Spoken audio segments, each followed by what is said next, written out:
عورتوں سے نکاح کرنا ہے، اور نہ تم نے مشرک مردوں کو اپنی عورتوں کا نکاح کے اندر اپنی عورتوں کو دینا ہے، اگرچہ تم ان کو پسند بھی کرتے کیوں نہ ہو، مال کے لحاظ سے، نسب کے لحاظ سے، اگرچہ وہ کیوں نہیں اعلیٰ درجے کے اندر ہوں، لیکن تم نے جو ہے اپنی عورتوں کا نہ تو ان کے ساتھ نکاح کروانا ہے، اور نہ ہی مشرک جو عورتیں ہیں ان سے تم نے نکاح کرنا ہے۔ کیوں؟ کیونکہ وہ شرک والی ہیں، ان کی زندگی کے اندر جب شرک ہوگا تو تم بھی اس ملاوٹ کے اندر آ سکتے ہو، تم بھی جو ہے ان کی بات کی طرف آ سکتے ہو۔ لیکن ایک بات جو ہے لازمی یاد رکھیے گا کہ اہل کتاب سے قرآن مجید نے دوسری نص کے اندر یہ موجود ہے کہ اہل کتاب یہودیوں اور عیسائیوں کی عورتوں سے اہل ایمان نکاح کر سکتے ہیں، اور یہاں پر پھر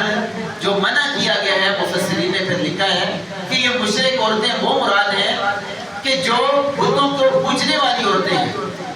کیونکہ اس کے مقابلے کے اندر قرآن مجید کی نص موجود ہے کہ یہودیوں اور عیسائیوں کی عورتوں سے اہل ایمان نکاح کر سکتے ہیں، ہاں ان کے مردوں کو اپنی ایمان والی عورتیں نہیں دے سکتے نکاح کے اندر، یہ اسلام کا فیصلہ ہے، ہمیں قبول کرنا چاہیے۔ اور صحیح بخاری کے اندر اللہ کے نبی صلی اللہ علیہ وسلم نے فرمایا کہ عورت سے 4 چیزوں کو دیکھ کر تم اس سے نکاح کرو، ایک مال کو دیکھ کر، اس کے نسب کو دیکھ کر، اسی طرح اس کے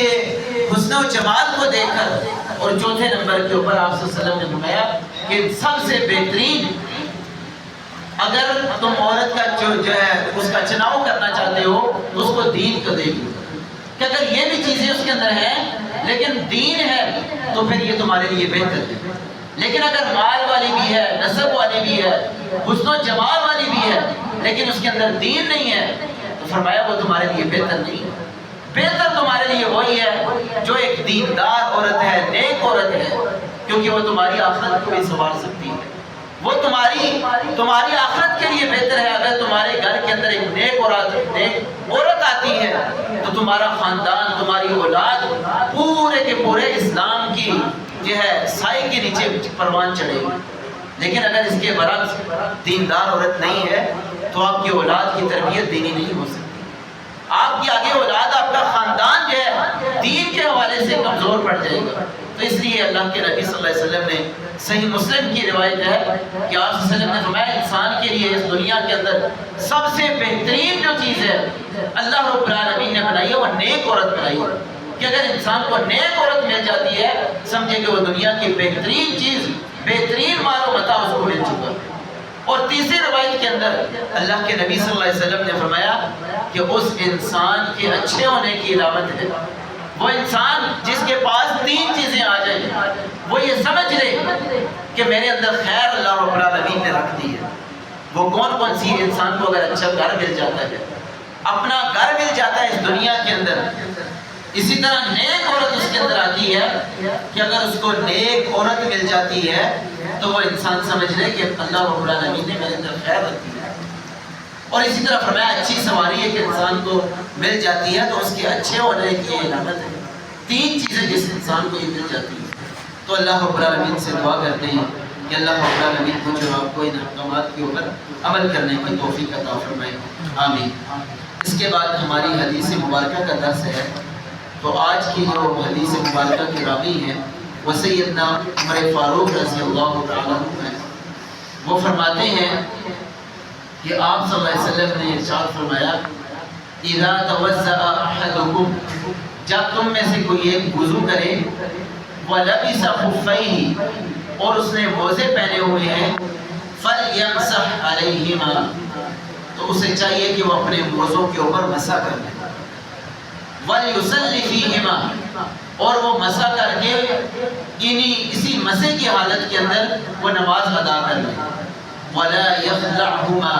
اور ان دونوں موزوں کو وہ نہ اتارے وضو کی صورت کے اندر، انشاء، ہاں اگر اس کی چاہت ہے، کیونکہ یہ اسلام کی رخصت ہے، چاہیے تو انسان کو یہی کہ رخصت کے اوپر عمل کرے، کیونکہ یہ رخصتیں اسلام نے دی ہیں، لیکن اگر ایک انسان کی چاہت ہے کہ میں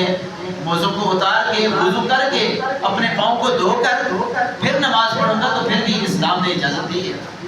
کہ وہ چاہتا ہے، کیونکہ آپ دیکھتے ہیں کہ کئی لوگ جو ہے وہ شک والے ہوتے ہیں، ان کا نظریہ بڑا مشکوک سا ہوتا ہے، چھوٹے سے موضوع کے اندر سراغ ہے، ان کے دل کے اندر وہ شک سا کٹتا رہتا ہے کہ کہیں میرا مسا ہوا ہے کہ نہیں ہوا۔ تو اسلام نے اس کی بھی صورت نکالی ہے کہ ہاں اگر وہ چاہتا ہے کہ میں موزے اتار کر پاؤں کو دھو لوں تو پھر بھی جائز ہے، یہ نہیں ہے کہ اس کو منع کر دیا گیا۔ الا من الجنابۃ، ہاں آپ صلی اللہ علیہ وسلم نے فرمایا کہ اگر جنابت کی حالت کے اندر ایک انسان نے موزے پہنے ہوئے ہیں، وضو کی حالت کے اندر پہنے ہیں، لیکن اس کو جنابت ہو گئی ہے، اس کے اوپر غسل فرض ہو گیا ہے، تو پھر اس صورت کے اندر وہ اپنے موزوں کو اتارے گا اور پورا غسل کرے گا۔ تو اللہ رب العالمین سے دعا کرتے ہیں اللہ رب العالمین مجھے آپ کو عمل کرنے کی توفیق عطا فرمائے۔ آمین۔ وآخر دعوانا ان الحمد للہ رب العالمین۔